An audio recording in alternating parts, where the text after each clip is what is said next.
the amount of water which can be held by a formation is known as its capacity, and it is measured by porosity. So, see, suppose if all the pores are completely filled with water, so that is the maximum possible amount of water that can be stored in that soil formation. So that is capacity. However, high porosity does not indicate that larger amount of water will be collected in a well from the aquifer. Only that amount of water will be obtained from the aquifer which can flow under gravity. That is the yield, that is specific yield. So the amount of groundwater extracted by gravity drainage from a saturated water bearing strata is known as yield. So that is the basic difference between the. Already I have defined porosity, specific yield, and specific retention. So once again we are recapitulating. Porosity is maximum amount of water that a rock or a soil formation can contain when saturated. Specific yield is that portion of the groundwater draining under the influence of gravity. Then specific retention is the difference between the capacity and the specific yield. So, portion of the groundwater retained as a film within the rock surface or soil strata and in very small openings. So, this is the representation. Already I have shown this. This is all over. This is also completed. So, groundwater moves through different soils at different rates based on the experimentally determined coefficient of permeability. That is, I introduced earlier hydraulic conductivity. The same is referred also as coefficient of permeability. So, K will be as high as 10 meters per second to 10 to the power of minus 14 meters per second. So that is the range, a small value to a large value. Models are available for the subsurface that are simple and complex. We can calculate the coefficient of permeability. It is very hard to predict because of the heterogeneity of most aquifers. Now here I have used the word heterogeneity. What is meant by heterogeneity? Opposite of homogeneity. Homogeneous means everything is common, uniform. So if you consider one particular property, the same property will be present throughout the system. For example, your density, which we are talking in case of fluids. So density will be constant at each and every point. Whereas if it is varies, it is variable. So here we use the word heterogeneity and homogeneity. So heterogeneity means the parameter, any parameter which you are referring is not same throughout the field, in either in x direction or y direction or z direction. So if it is changing, then it is called as heterogeneous. So soil movement of water, soil water within the soil strata is influenced by heterogeneity of the soil structure.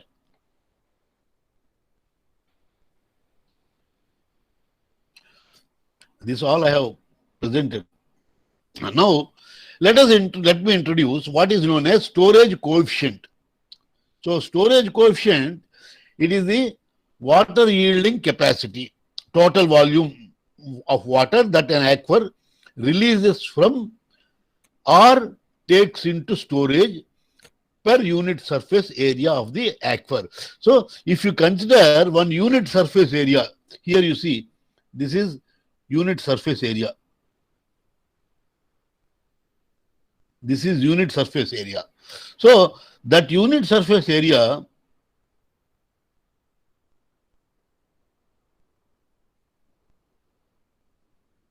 this unit surface area, okay, is the one which we are referring.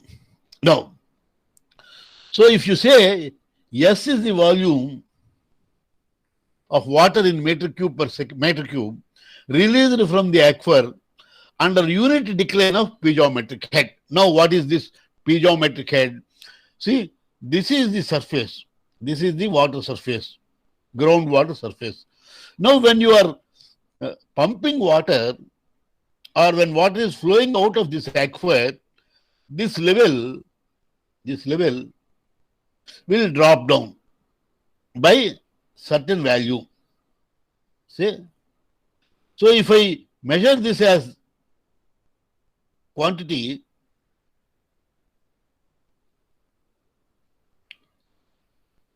as unit value,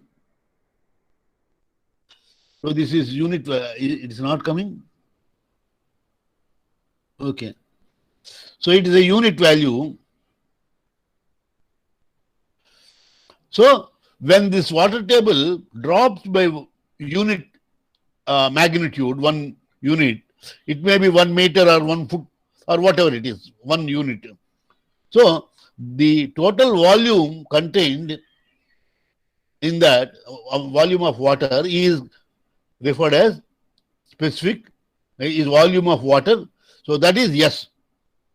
So for confined aquifers, now again I have introduced the word confined aquifer. So what is confined aquifer? I will tell. So for confined aquifers, this value of S ranges from 0.405 to 205. For unconfined aquifers,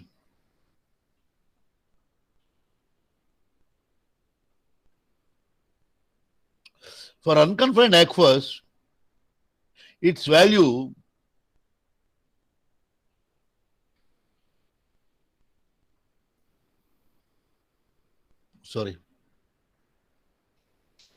for unconfined aquifers, when the water table is lowered by 1 meter, the water from 1 meter height of the vertical column of unit area drains freely. So whether it is a confined aquifer or unconfined aquifer, we refer that unit drop in the water surface level, groundwater surface level, and we consider a unit area.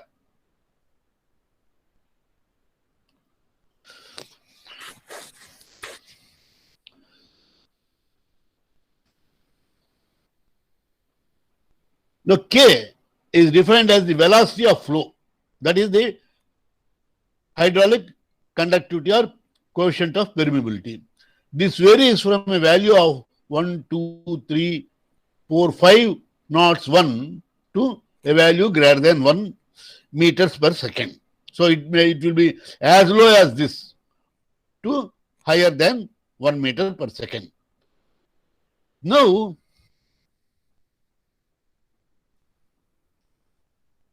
we define what is known as coefficient of transmittivity.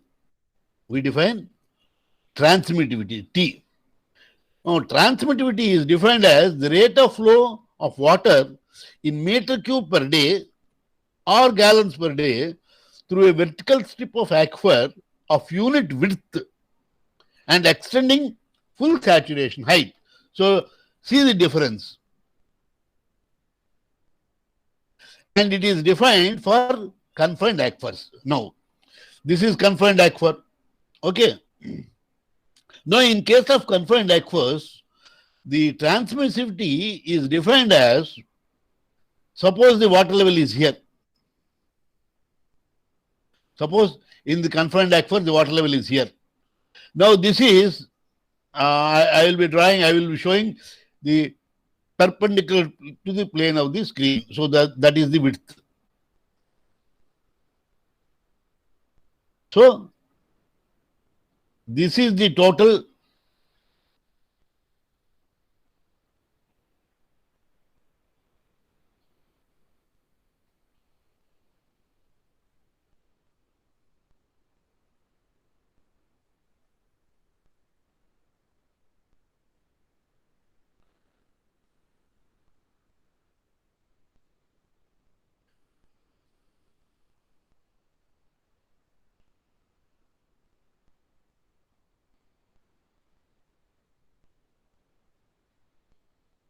So this is unit.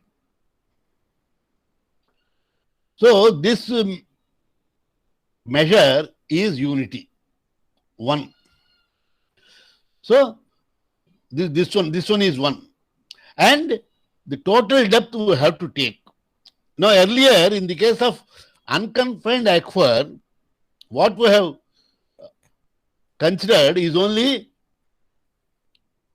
unit width and unit drop. Unit width and unit drop. So that's how we have defined our coefficient of permeability. Here, T is defined as the rate of flow of water in meter cube per day. It is rate of flow of water, not meter square per second. It is meter cube per day through the vertical strip of aquifer of unit width, extending the full saturation height. That is the full saturation height. So whatever water is drained through the entire thing for 1 unit drop of the water surface. So 1 unit drop of the water surface, and how much water is coming out of this entire vertical element of width 1 unit and depth equal to the total depth of the aquifer. This is the depth of the aquifer.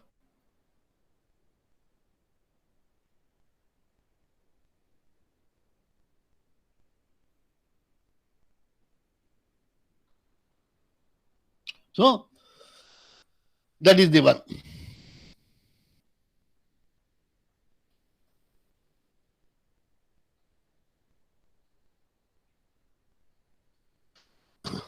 So here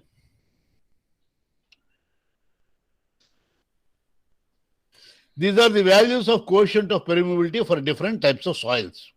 I think this I have given earlier, or no? No, I have not given this. I have given only the porosity values, I think.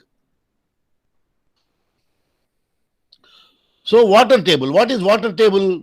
Water table is defined as the, sorry, it's not water table. It's wrongly, the heading is wrong. It is only transmittivity. So if you consider T, the relation between T and coefficient of permeability is this. T is equal to B times K, where B is the width of the thickness of the aquifer. That is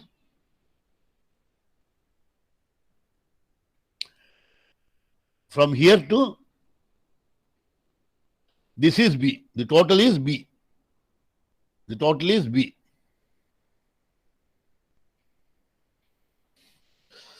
So it is defined as the volume of water that an aquifer releases from or takes into storage per unit area of aquifer per unit change in the normal to the surface over the entire thickness of the aquifer.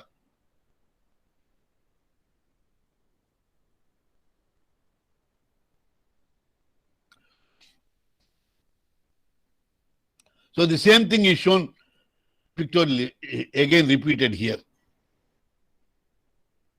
Now we are going to consider what are the various types of formations in which the groundwater will be available. That is, source of groundwater is available. Now, first of all, we must understand the term what is meant by an aquifer. Aquifer is nothing but it is a groundwater reservoir or water-bathing formation. Any soil stratum or any soil formation which will hold water is called as an aquifer. A rock unit that will yield water in a usable quantity to a well or a spring. So it is that is the amount. Actually, the rock here is in unconsolidated sediments. That means there are various types of rocks. If you consider granite, granite is such a rock which cannot hold any water. But there are other rocks which can hold water. So that is why we have used the word rock also or I can use the word soil formation or soil strata. So it is also defined as, aquifer is also defined as a geologic formation containing sufficient saturated permeable material that yields significant quantities of water is defined as aquifer. So how aquifer is defined? Aquifer is defined as a geological formation containing sufficient saturated permeable water, and that water that yields significant quantities of water. It is not that just wetting the surface. So there must be some quantity of water that can be drawn out of it. So this implies an ability to store and to transmit. So there are two things. If there are certain formations which can store, but they will not transmit, they will not allow water to flow out of them. So there are different types of aquifers. We will understand them. So sand and gravel aquifers produce large quantities of water, most of which is replenished by seepage from streams into alluvial formation. So if you consider soil formations, sand and gravel aquifers, they allow water and they consume water. I mean, they accept water into them, and also they allow water to flow out of them. All developed aquifers probably consist unconsolidated rocks. So, as I told, rocks, if they are unconsolidated, consolidated means there is no scope for holding water. So, unconsolidated rocks are having possibility to store water and release water.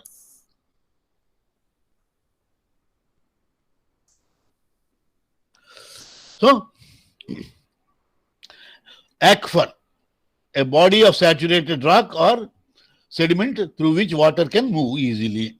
So the examples are sandstone, conglomerate, well-joined limestone, highly fractured rock. So here we have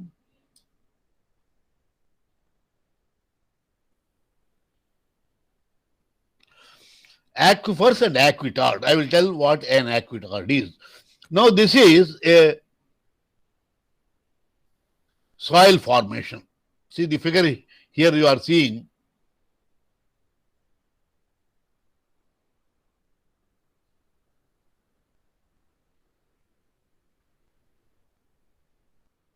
This is a soil formation. So in this soil formation, you can see that here there is a line.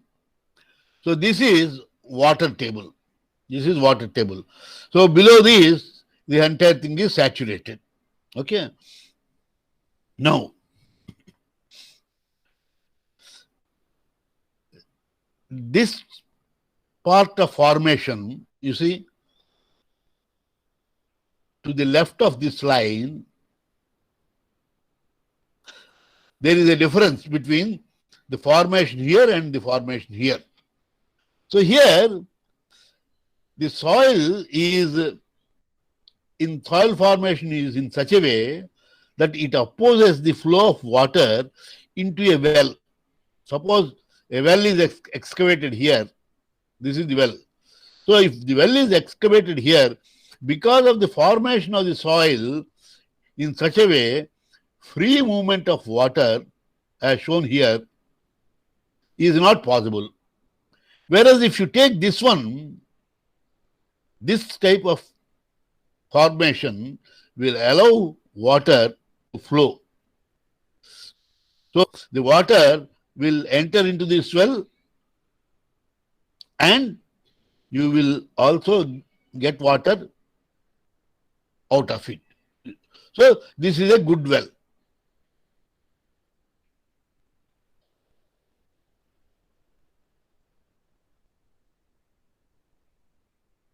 This is a good well.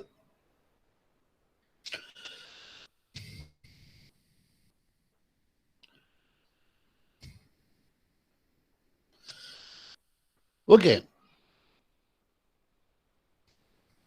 Aquifers are generally extensive and may be overlain or underlain by a confining bed, which may be defined as a relatively impermeable material stratigraphically adjacent to one or more aquifers.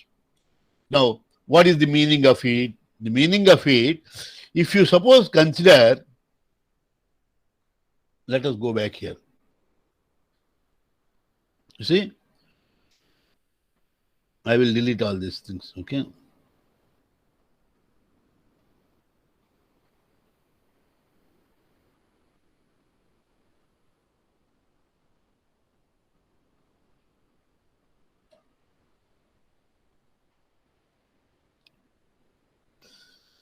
Now, suppose here I have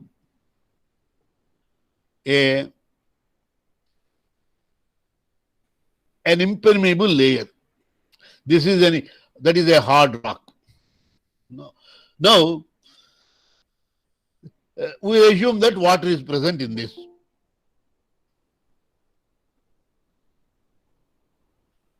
So, we will assume that water is present in this. How water enters here? You may ask me one question. When this is all impermeable, water cannot enter from the top, right? But this formation may be having an opening somewhere. I will show you that later in a different figure. So for the time being, let us assume that this is an impermeable layer, and this is all an aquifer. This is all aquifer. So this is, now here we will consider at the bottom also, let us assume that there is an impermeable layer. So the difference between this part and this part, I will erase all these things.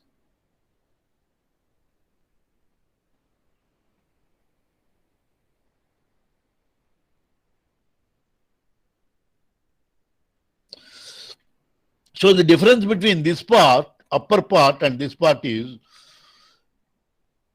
for the upper part, there is hard or impermeable layer at the bottom. Whereas for this, the impermeable layer is present both at the top and at the bottom.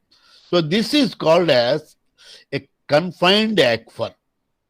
It is confined between two impervious strata, whereas this is unconfined. It is open on one side. So this is unconfined aquifer. So that is the difference between these two. So let us go to that slide now.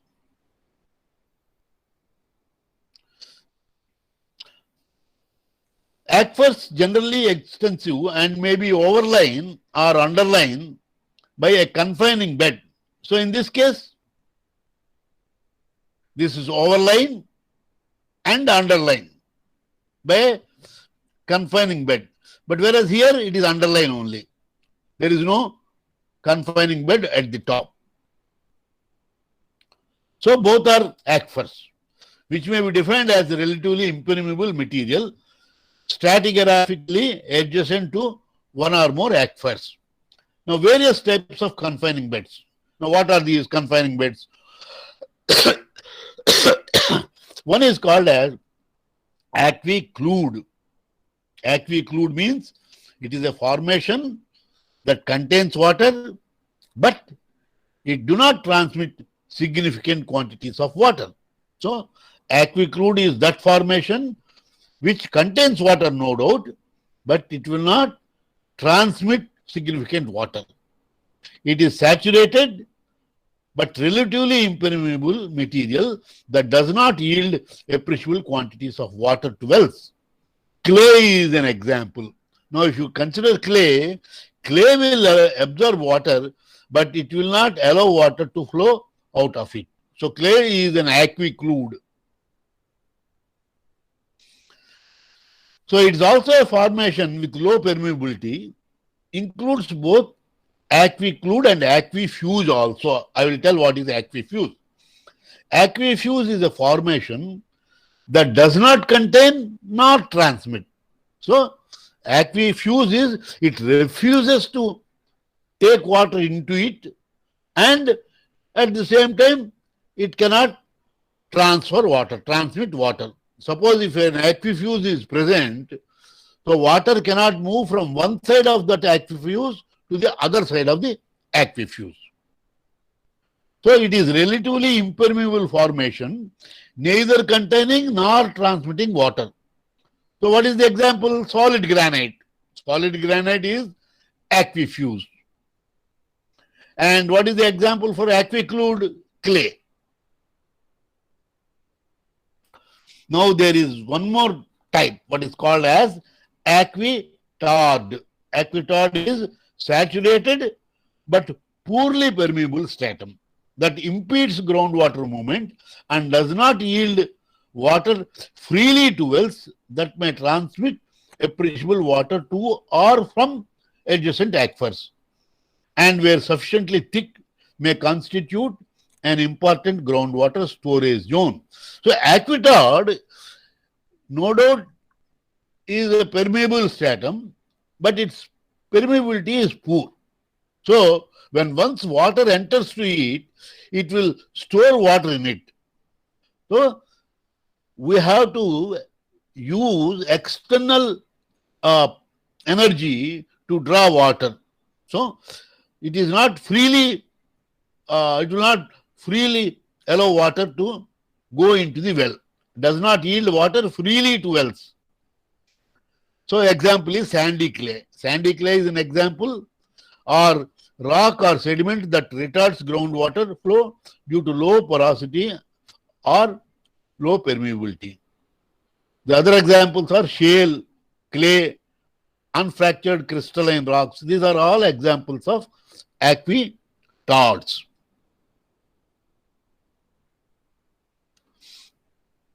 Now, aquifer, we have seen.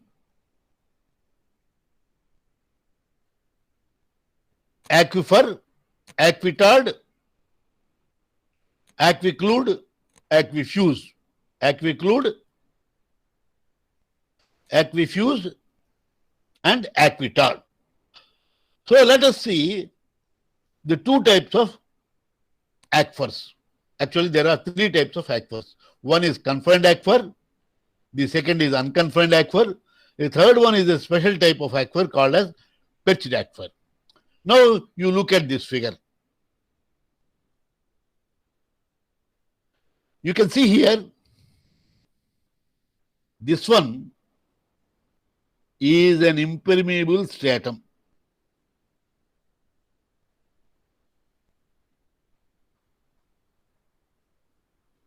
And this is also an impermeable stratum.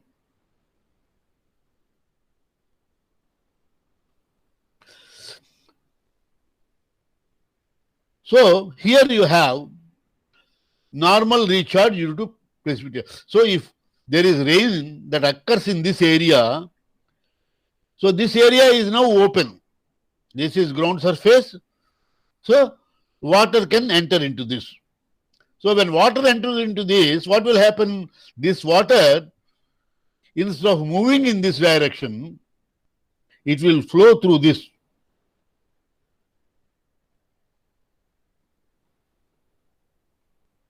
In the form similar to a pipe flow. And it gets stored in this area. It gets stored in this area. Now, what we can do is, we can excavate a well here. Starting from here,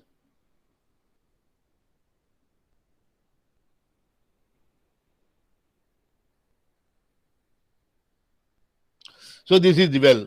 Then what happens?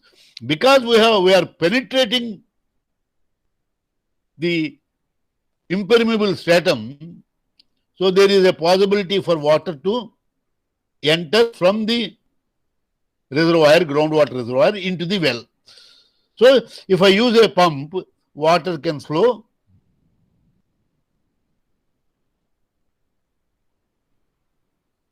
out of the pump. through the pump.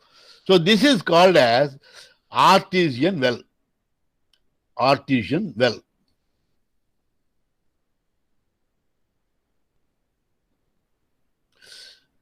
And it is also, the tag is added, non-flowing artesian well. So artesian well is a well which penetrates into the confined aquifer. That means it intersects the top impermeable layer, it penetrates through it and extends up to sufficient depth below that impervious layer. So this is the general water level. See, because here, this is the level in which water is there. So, the water here that is present in this part will be having this much of pressure. See, if you consider, this is the open, free surface, that is atmosphere. So, the pressure is atmospheric pressure here. So, what is the pressure at this point? The pressure at this point is the pressure here plus gamma times this depth. So because this is all connected, so the pressure here will be pressure here plus gamma times this depth. Now this line is shown sloping because of there may be some losses. So this is just similar to our hydraulic gradient line. This is nothing but groundwater piezometric surface. Piezometric surface is nothing but hydraulic gradient. So if we excavate the well, the water level in the well will be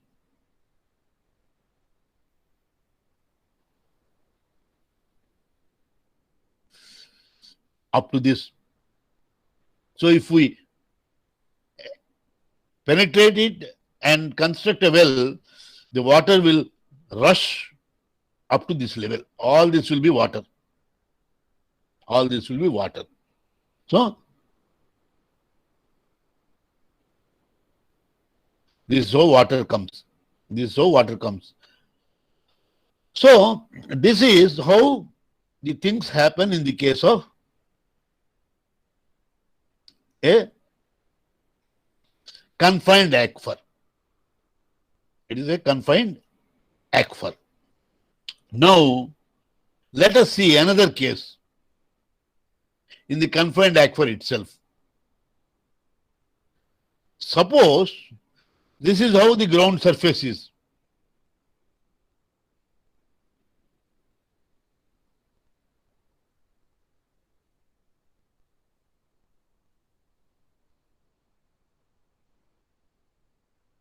It is changing.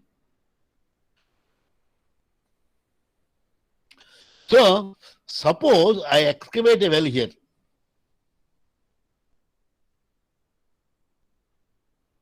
What is the piezometric surface level at this? This is the piezometric surface. So, because this is the ground surface, now what I am doing is I am connecting this atmosphere with a well here. With a well here. So water will enter into this and it will flow and it will come out of it. Because the water level is here. So automatically the water will, without any effort, without any additional or external power, it raises up to this level. So this is what is called as a flowing well, flowing artesian well. Or it is also called as a spring well. It is also called as a spring well. So flowing artesian well or spring well. So this is non-flowing artesian well or simply artesian well.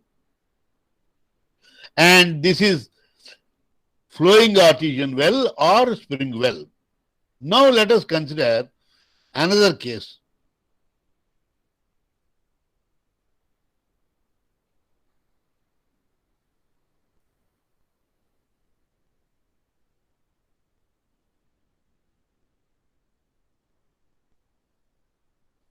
Now what I consider is, now this is your impermeable layer. Now I construct a well to such a level which is above the impermeable layer. So that means it will not penetrate the impermeable layer. So what happens here when you penetrate it? This is your water surface in case of this well, in case of this aquifer. So if suppose we have extended this up to this depth, definitely water will rise here. But in this formation,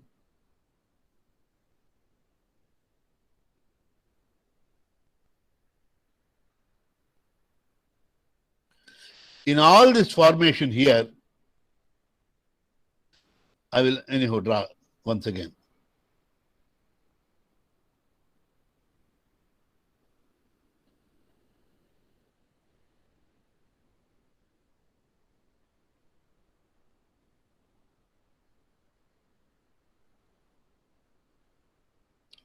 So what is happening? How the water is entering here? The water is entering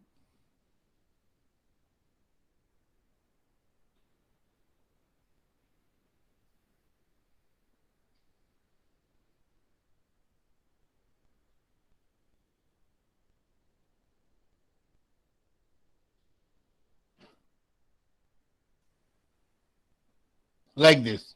So this is how, and that water is stored here.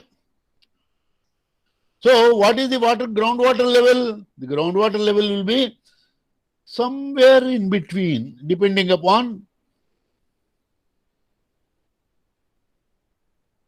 okay, it's already drawn. So this is the water table, depending upon the capacity of water to store. So if now I extend well here,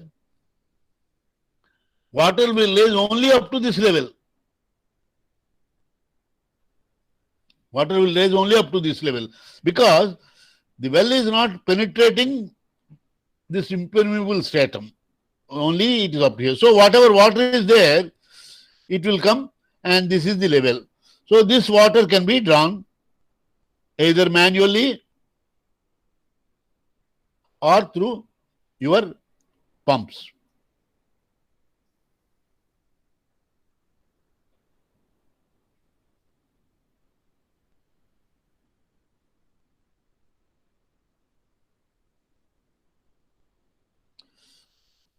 So this is how we can draw water. So this type of well is called as a water table well, because the water flows from it just due to the availability of water below the groundwater table. So this is ordinary water table well, or it is also called as a shallow well. Shallow well. So these are the two types of aquifers. Confined aquifer, which is permeable, of course, but how it is confined? It is confined between two impermeable strata. This is one impermeable strata, and this is the other impermeable strata. And we have different wells. One is non-flowing artesian well, the other is flowing artesian well or spring well, and the water table well or shallow well.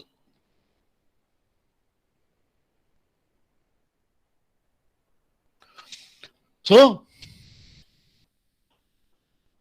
an unconfined aquifer, an aquifer where this unconfined aquifer is an aquifer where the water table is the upper surface limit. See, this is the upper surface limit, and the lower surface limit is this. This is the impermeable layer. till the impermeable rock strata is called as unconfined aquifer. These are all unconfined aquifer.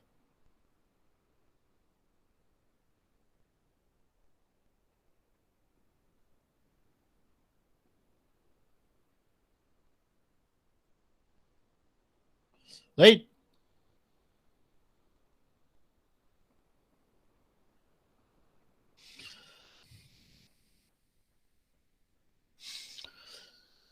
It is also known as free aquifer or phreatic aquifer or water table aquifer or non-artesian aquifer. So, the water level in the well is in an unconfined aquifer will be up to the, sorry, it is not here.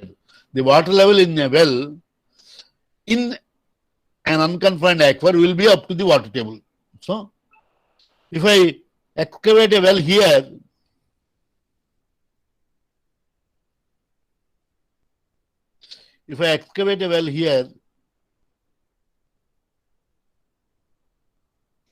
the water level will be here. In this well, the water level is here. Here it is. So, this is what is called as the cone of depression. See, this is called as cone of depression. Or this is, of course, the water table.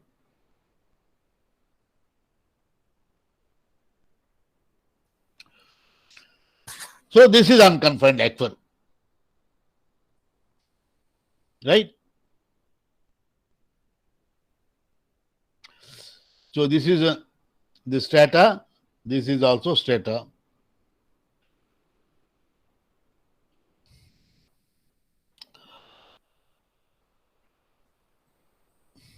This is unconfined aquifer. See, you have a confining bed here, a confining bed here. You can also have another confining bed. So, these two are confined aquifers and this is unconfined aquifer. So, this is called as the recharge area.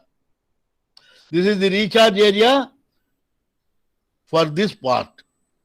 For this part, somewhere from here, it may come. It may come from somewhere there. So, it is completely filled with water under pressure. There will be water under pressure because its opening is somewhere here.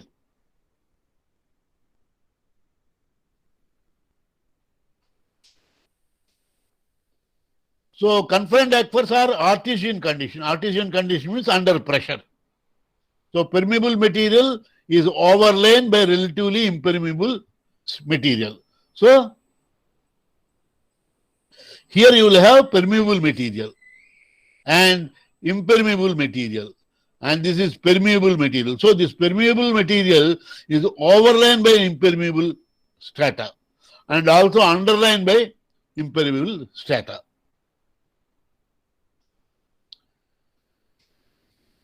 So, it will have piezometric or potentiometric surface.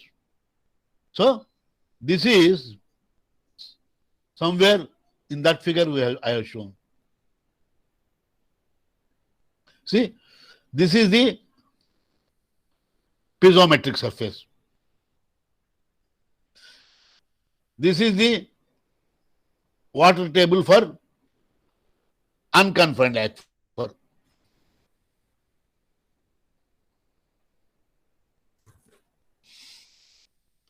Water level in the piezometer is a measure of the water pressure. Now, what is a piezometer? Piezometer, suppose you have a pipe. So, in that pipe, if you drill a hole and put a tube, then water will rise up to that level, which is indicated by which indicates the pressure head. So, that is piezometric head. So, this is what I have explained, everything.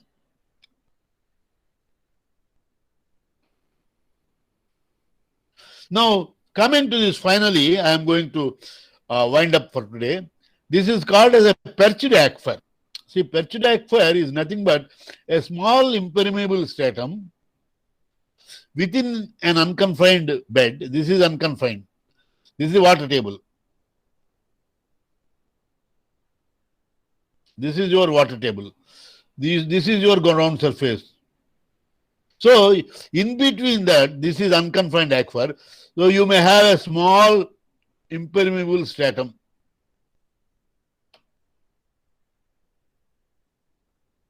So, what happens is, here you will have perched water table. And this is purely meager, it will give us meager amounts of water. So, normally if you excavate a well, sometimes what happens is, at very shallow depths, you will be coming across with an impermeable stratum. So, you think that you have reached the confined aquifer. Then, and go a little below that also. Because there is an impermeable stratum you got, and so therefore you think that this is all confined aquifer. But it is not confined aquifer, but it is a misleading feature. So the yield will not be in sufficient quantities. So that is a case of a perched aquifer. Now the same figure I have shown here: aquifuse, aquiclude, confined aquifer, unconfined aquifer. Then it is a well in the confined aquifer. This is also well in the confined aquifer, right? This is a free well or shallow water well. So all information which I explained is given here. So once again, the same figure is shown here. They are explained here in detail. Perched aquifer also I told. So we'll stop here. Springs and streams are there. And the next part is groundwater movement. So this will take up, I think, when is our next class?